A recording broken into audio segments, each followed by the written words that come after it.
ಒಂದೂರಿನಲ್ಲಿ 4 ಜನ ಗೆಳೆಯರಿದ್ದರು. ಅದರಲ್ಲಿ ಒಬ್ಬ ಗೆಳೆಯನ ಸಾವು ಸಮೀಪಿಸಿತ್ತು. ಆದ್ದರಿಂದ ಅವನು ಮೊದಲನೇ ಗೆಳೆಯನ ಮನೆಗೆ ಹೋಗಿ ಅವನ ಹತ್ತಿರ ಹೀಗೆ ಹೇಳಿದ: ಗೆಳೆಯ, ನನ್ನ ಸಾವು ಹತ್ತಿರ ಬಂದಿದೆ. ಆದರೆ ನನಗೆ ಸಮಾಧಿಯ ಒಳಗೆ ಒಬ್ಬನೇ ಇರಲು ಭಯ. ನೀನು ನನ್ನ ಜೊತೆ ಬರುವೆಯಾ ಎಂದು ಕೇಳಿದ.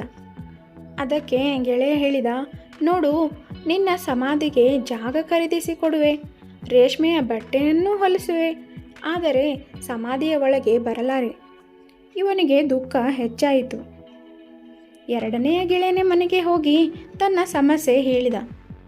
ಅದಕ್ಕೆ ಗೆಳೆಯ ಹೇಳಿದ: ನಾನು ನಿನ್ನ ಹೆಣ ಹೊರಲು ಬರುತ್ತೇನೆ, ಆದರೆ ಸಮಾಧಿಯ ಒಳಗೆ ಬರುವುದಿಲ್ಲ ಎಂದ.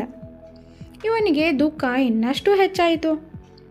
ಮೂರನೇ ಗೆಳೆಯನ ಮನೆಗೆ ಹೋಗಿ ತನ್ನ ಸಮಸ್ಯೆ ಹೇಳಿಕೊಂಡ ಮತ್ತು ಮೊದಲ ಇಬ್ಬರ ಉತ್ತರಗಳನ್ನು ಅವನಿಗೆ ಹೇಳಿದ.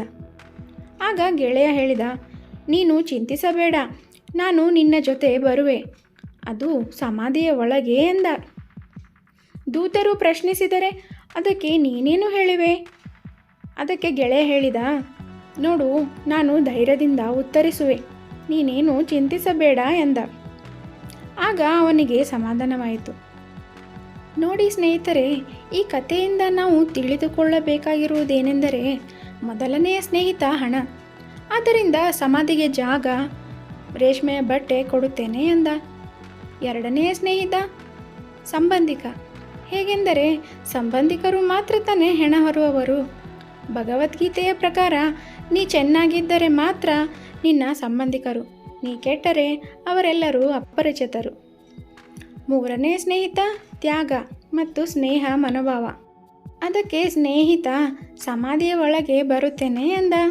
ನಿಜವಾದ ಸ್ನೇಹಿತ ಯಾವ ತ್ಯಾಗಕ್ಕೂ ಸಿದ್ಧರಿರುತ್ತಾರೆ. ತ್ಯಾಗ ಇಲ್ಲದ ಸ್ನೇಹ, ಜವಾಬ್ದಾರಿ ಇಲ್ಲದ ಸಂಬಂಧ ಇವು ಬರೀ ಹೆಸರಿಗಷ್ಟೇ. ಕಷ್ಟಕಾಲದಲ್ಲಿ ಸಹಾಯ ಮಾಡುವವನೇ ನಿಜವಾದ ಗೆಳೆಯ. ಬಹಳಷ್ಟು ಜನ ನಿನ್ನ ಜೀವನದಲ್ಲಿ ಬಂದು ಹೋಗುತ್ತಾರೆ, ಆದರೆ ನಿಜವಾದ ಗೆಳೆಯ ಅಥವಾ ಗೆಳತಿ ನಿನ್ನ ಜೀವನಕ್ಕೆ ಒಂದು ಗುರುತನ್ನು ಸೃಷ್ಟಿಸಿ ಹೋಗುತ್ತಾರೆ. ಕನಿಕರವಿಲ್ಲದ 100 ಜನ ಸ್ನೇಹಿತರಿಗಿಂತ ಕರುಣೆ ಇರುವ ಒಬ್ಬ ಸ್ನೇಹಿತ ಇದ್ದರೆ ಸಾಕು, ಜೀವನವೆಲ್ಲ ಸಂತೋಷ ಅಲ್ಲವೇ?